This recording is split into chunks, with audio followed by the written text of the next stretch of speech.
मधुबन के बाबा,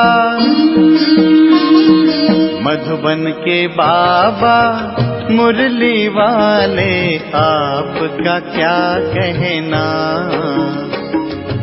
आपका क्या कहना। ओम शांति। आज 24 सितंबर 2023 के अव्यक्त बाप दादा के मधुर महावाक्य सुनेंगे, जिसकी रिवाइज डेट है 22 दिसंबर 1995।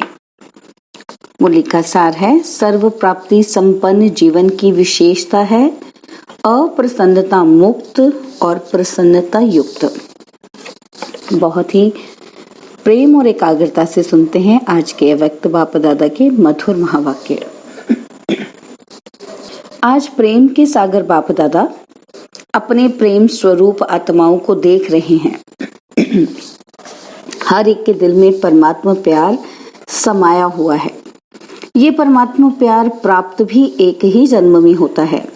83 जन्म देवात्माएं व साधारण आत्माओं द्वारा मिला। तो सोचो, याद करो, सारे कल्प का चक्र लगाओ। सुदर्शन चक्रधारी हो ना, तो 1 सेकंड में सारे कल्प का चक्र लगाया। 83 जन्मों में परमात्मा प्यार मिला था? नहीं मिला ना। सिर्फ इस संगम पर एक जन्म में परमात्मा प्यार प्राप्त हुआ।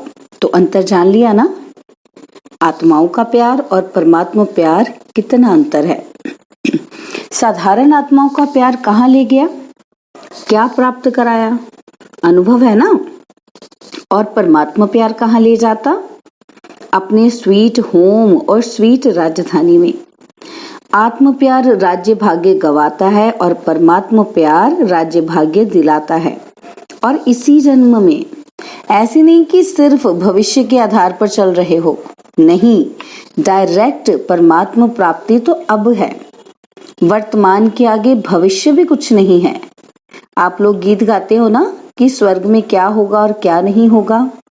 और अभी का गीत क्या है, जो पाना था वो पा लिया। कि पाना है, पा लिया ना, तो पांडवों ने पा लिया। गोपियों का तो गायन है ही। इस समय का गायन है कि अप्राप्त नहीं कोई वस्तु ब्राह्मणों के खजाने में, देवताओं के खजाने में नहीं, ब्राह्मणों के खजाने में। तो अभी ब्राह्मण हो ना, तो अनुभव करते हो कि अप्राप्त नहीं कोई वस्तु। और ये प्राप्तियां अविनाशी हैं, अल्पकाल की नहीं है। तो जिसको सर्व प्राप्तियां हैं, उसके जीवन में क्या विशेषता होगी। सब प्राप्तियां हैं, एक भी कम नहीं है, तो उसकी चलन और चेहरे में क्या विशेषता दिखाई देगी, सदा प्रसन्नता। कुछ भी हो जाए, लेकिन सर्व प्राप्तिवान अपनी प्रसन्नता छोड़ नहीं सकता। अप्रसन्नता कभी भी होती है तो चेक करो कि अप्राप्ति का अनुभव होता है या सर्व प्राप्तियों का। तो आज बाप दादा ने बहुत ही सेवा केंद्र और उप सेवा केंद्र देखे। विदेश में नहीं, देश में सेवा केंद्र देखे।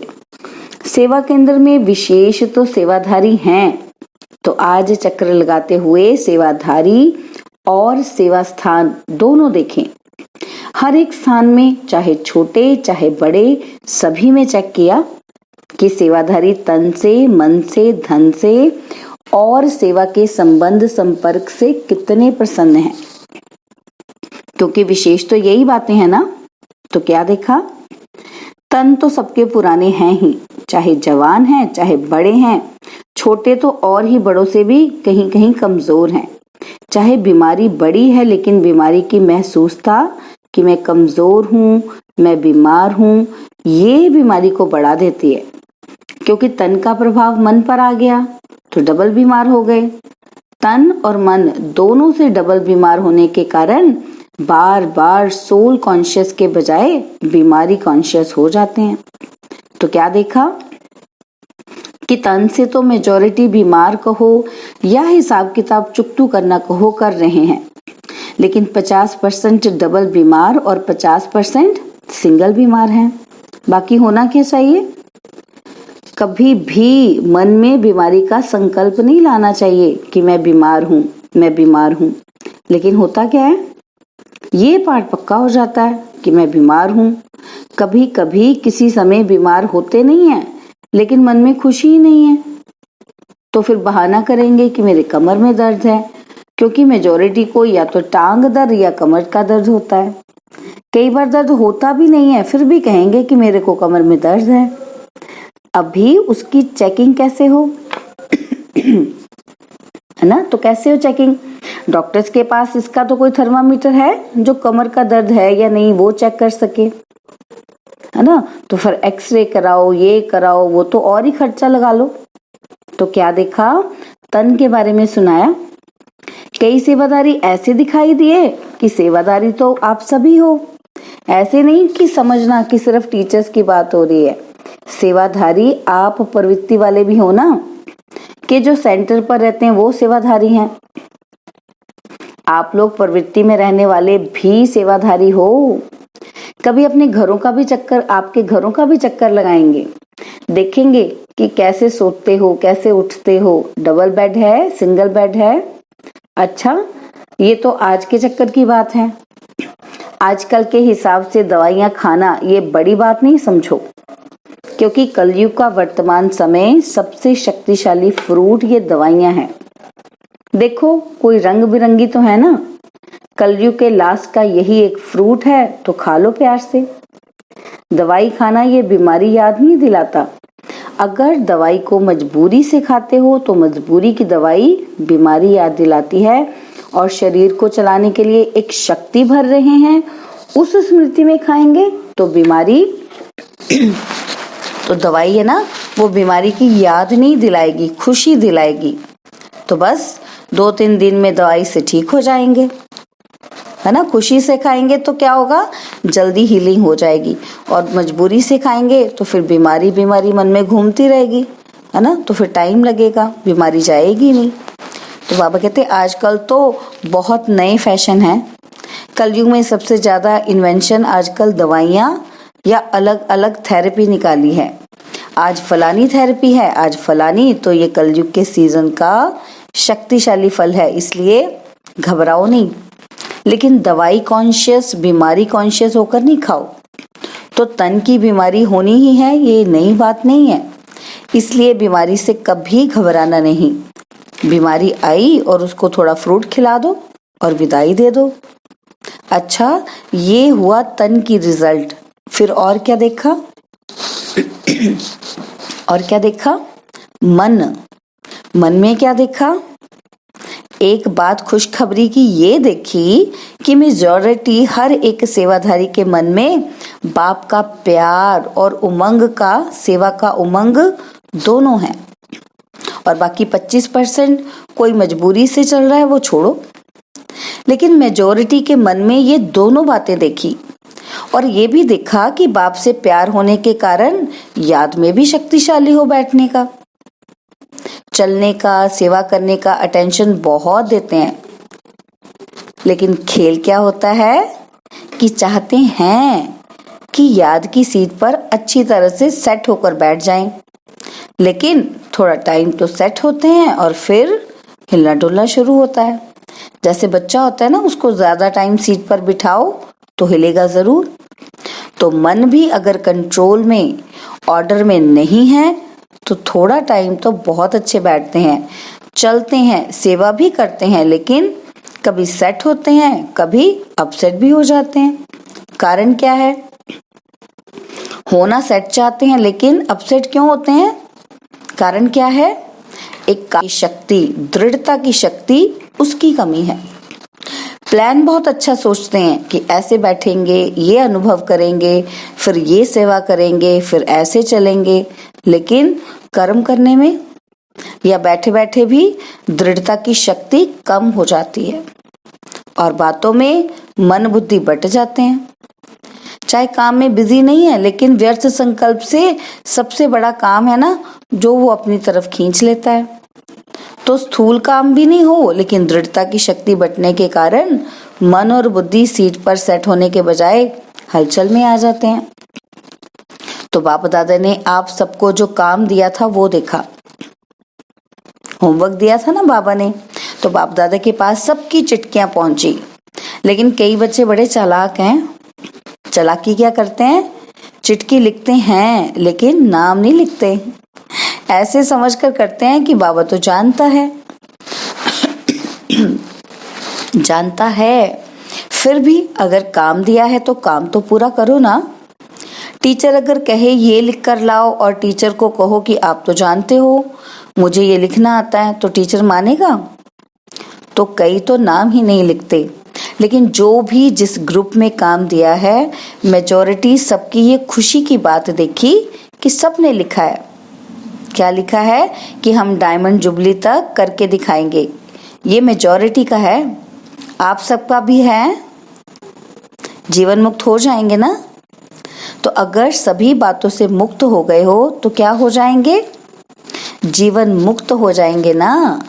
तो सभी ने अपनी हिम्मत उमंग अच्छा दिखाया है, चाहे फॉरेन वालों ने चाहे भारत वालों ने। उमंग उत्साह सभी का अच्छा है। कोई ने बहुत थोड़ों ने लिखा है कि हमको टाइम लगेगा। लगने दो उन्हों को, तो आप लोग तो जीवन मुक्त हो जाओ। तो रिजल्ट में देखा कि सभी को उमंग है कि डायमंड जुबली में कुछ करके दिखाएं। लेकिन बाप दादा ने देखा कि जितना अपने आप को डायमंड बनाने का उमंग उत्साह है, उतना ही डायमंड जुबली वर्ष में सेवाओं के प्लान भी बहुत फास्ट बनाए हैं। इसमें बाप दादा खुश हैं। लेकिन ऐसे नहीं कहना कि बहुत सेवा का बोझ था ना, इसलिए थोड़ा नीचे ऊपर हो गया। ये बाप दादा नहीं चाहते। सेवा जो स्वयं को व दूसरों को डिस्टर्ब करे वो सेवा नहीं है, स्वार्थ है। और निमित्त कोई ना कोई स्वार्थ होता ही है, इसलिए नीचे ऊपर होते हैं। चाहे अपना चाहे दूसरे का स्वार्थ जब पूरा नहीं होता है, तब सेवा में डिस्टर्बेंस होती है। इसलिए स्वार्थ से न्यारे और सर्व के संबंध में प्यारे बनकर सेवा करो। तब जो संकल्प किया है वह लक्ष्य रखा है कि डायमंड जुबली में डायमंड जुबली मनाएंगे, वह पूरा हो सकेगा। आधा नहीं याद करना। कई ऐसे जवाब देते हैं, कहते हैं डायमंड जुबली तो मनाने की थी तो मनाया, उसमें बिजी हो गए। लेकिन बाप दादा के दोनों शब्द याद रखना, आधा नहीं। डायमंड जुबली मनानी है, सिर्फ मनानी है नहीं, बनकर मनानी है। तो मतलब का अर्थ नहीं लेना मना लिया ना, लेकिन बनकर मनाया, ये चेक करना है। बनकर के मनाना ये है डायमंड जुबली का लक्ष्य। तो आधा लक्ष्य नहीं पूरा करना, डबल है, बनना और मनाना। सिर्फ बनना नहीं और सिर्फ मनाना नहीं, दोनों साथ साथ हों। और आप सबको तो मालूम ही है कि जब आप डायमंड जुबली के व डायमंड बनने के प्लान बना रहे हो तो आप सबसे पहले माया भी अपना प्लान बना रही है। इसलिए ये नहीं कहना क्या करें बाबा, हिम्मत कम हो गई, माया बहुत तेज है, माया को अपने पास रखो। बाबा कहते राज्य आप करेंगे और माया को बाबा संभालेंगे। राज्य तो आपको करना है ना, तो माया जीत जगत जीत बनता है। तो माया को जीतने के बिना जगत जीत कैसे बनेंगे? इसलिए चारों ओर अटेंशन प्लीज, समझा? अच्छा, चक्कर का आधा सुनाया, आधा फिर सुनाएंगे। सेंटर कोई तो बहुत अच्छे सजे सजाए और कोई सिंपल तो कोई बहुत रॉयल, कोई बीच के भी थे। ज्यादा हैं जो समझते हैं कि रॉयल लगे। कोई वीआईपी आवे तो उसको लगे कि सेंटर अच्छा है, लेकिन अपना माना ब्राह्मणों का आदि से अब तक का नियम है कि ना बिल्कुल सादा हो ना बहुत रॉयल हो, बीच का होना चाहिए। ब्रह्मा ने तो बहुत साधारण देखा और रहा, लेकिन अभी साधन हैं, साधन देने वाले भी हैं। फिर भी कोई भी कार्य करो तो बीच का करो। ऐसा भी कोई ना कहे कि ये क्या लगा दिया पता ही नहीं, और ना कोई कहे कि ये तो अभी राजाई ठाठ हो गया है। तो आज का पाठ क्या है? क्या है आज का पाठ? मुक्त तो सबसे हो गए ना। किससे मुक्त होना है? अप्रसन्नता से मुक्त होना है और प्रसन्नता युक्त होना है। तो सबसे मुक्त होने की प्रतिज्ञा हो गई ना, पक्की है? या घर जाएंगे तो कहेंगे कि मुश्किल है? पक्का रहना मुश्किल है। माया को डायमंड जुबली में मजा चखा कर दिखाओ। मास्टर सर्वशक्तिवान हो, कम तो नहीं हो ना? अच्छा, डबल फॉरेनर्स भी बहुत आए हैं। स्थापना के कार्य की डबल शोभा, डबल विदेशी है। बाप दादा जानते हैं कि कितनी मेहनत से, युक्ति से यहाँ पहुँचते हैं। अगर लगन कम हो तो पहुँचना भी मुश्किल लगे। एक तरफ बाप दादा सुनते हैं कि मनी डाउन हो गई है और दूसरे साल देखते हैं तो और भी विदेशी ज्यादा आ गए हैं। तो ये हिम्मत है। रशिया का ग्रुप भी आया है ना, तो रशिया वालों ने टिकट कहाँ से लाई? इन्हों की कहानियां बहुत अच्छी सुनने वाली हैं। टिकट कैसे इकट्ठी करते हैं उसकी कहानी बहुत अच्छी है। तो ये तो सब होना ही है। जब है ही कागज पेपर ही तो है, चाहे डॉलर कहो चाहे पॉन्ड कहो, है तो पेपर ही। तो पेपर कहाँ तक चलेगा? सोने का मूल्य है, हीरे का मूल्य है, पेपर का क्या है? मनी डाउन तो होनी ही है और आपकी मनी सबसे ज्यादा मूल्यवान है। जैसे शुरू में अखबार में डलवाया था ना कि ओम मंडली रिचेस्ट इन द वर्ल्ड, कमाई का साधन कुछ नहीं था। ब्रह्मा बाप के साथ 1-2 समर्पण हुए और अखबार में डाला रिचेस्ट इन द वर्ल्ड। तो अभी भी चारों ओर ये स्थूल हलचल होगी। फिर आपको अखबार में नहीं डालना पड़ेगा, आपके पास अखबार वाले आएंगे और खुद ही डालेंगे। टीवी में दिखाएंगे कि Brahma Kumari richest in the world, क्योंकि आपके चेहरे चमकते रहेंगे। कुछ भी हो जाए, दिन में खाने को रोटी भी नहीं मिले तो भी आपके चेहरे चमकते रहेंगे। तो चारों ओर होगा दुख और आप खुशी में नाचते रहेंगे। इसी को ही कहते हैं मिरुआ मौत मलू का शिकार।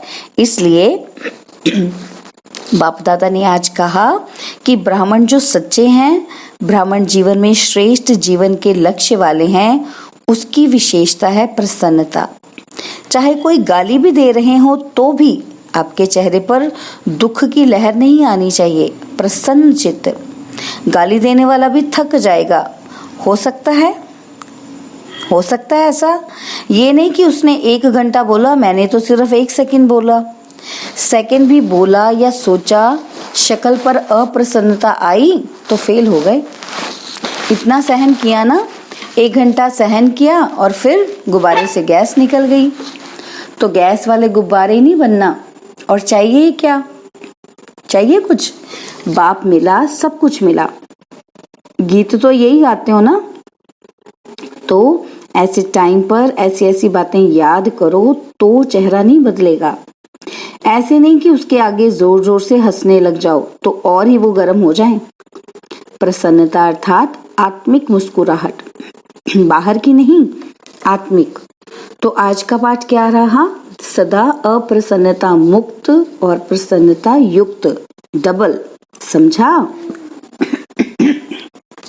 अच्छा, चारों ओर के बाप दादा के प्रेम स्वरूप आत्माओं को, सदा स्वयं को अप्रसन्नता से मुक्त करने वाले तीव्र पुरुषार्थी आत्माओं को, सदा याद और सेवा के बैलेंस द्वारा सेवा की सफलता पाने वाले भाग्यवान आत्माओं को, सदा बाप को प्रत्यक्ष करने के उमंग उत्साह में रहने वाले देश विदेश दोनों के सर्व बच्चों को, बाप को अपनी खुशखबरी लिखने वाले, अपनी सेवा का उमंग रखने वाले ऐसे बाप के सदा स्नेही और समीप बच्चों को बाप दादा का याद, प्यार और नमस्ते। हम रूहानी बच्चों की रूहानी बाप दादा जी को दिलवा जान सिकवा प्रेम से नमस्ते।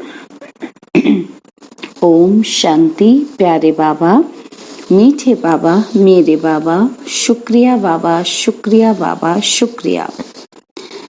बाबा ने आज वरदान दिया, अखंड स्मृति द्वारा विघ्नों को विदाई देने वाले मास्टर सर्वशक्तिमान भव। अखंड स्मृति द्वारा विघ्नों को विदाई देने वाले मास्टर सर्वशक्तिमान भव। संगम युग विघ्नों को विदाई देने का युग है। जिसको आधा कल्प के लिए विदाई दे चुके उसको फिर आने ना दो। सदा याद रखो कि हम विजयी रत्न हैं, मास्टर सर्वशक्तिमान हैं। यह स्मृति अखंड रहे तो शक्तिशाली आत्मा के सामने माया का विघ्न आ नहीं सकता। विघ्न आया फिर मिटाया तो अखंड अटल नहीं कहेंगे। इसलिए सदा शब्द पर अटेंशन दो। सदा याद में रहने से सदा निर्विघ्न रहेंगे और विजय का नगाड़ा बजता रहेगा। स्लोगन है, ईश्वरीय सेवा में खुद को ऑफर करना ही बाप दादा की आफरीन लेना है। ईश्वरीय सेवा में खुद को ऑफर करना ही बाप दादा की आफरीन लेना है। ओम शांति। और अब यह एक बहुत अच्छी वीडियो भी जरूर देखें।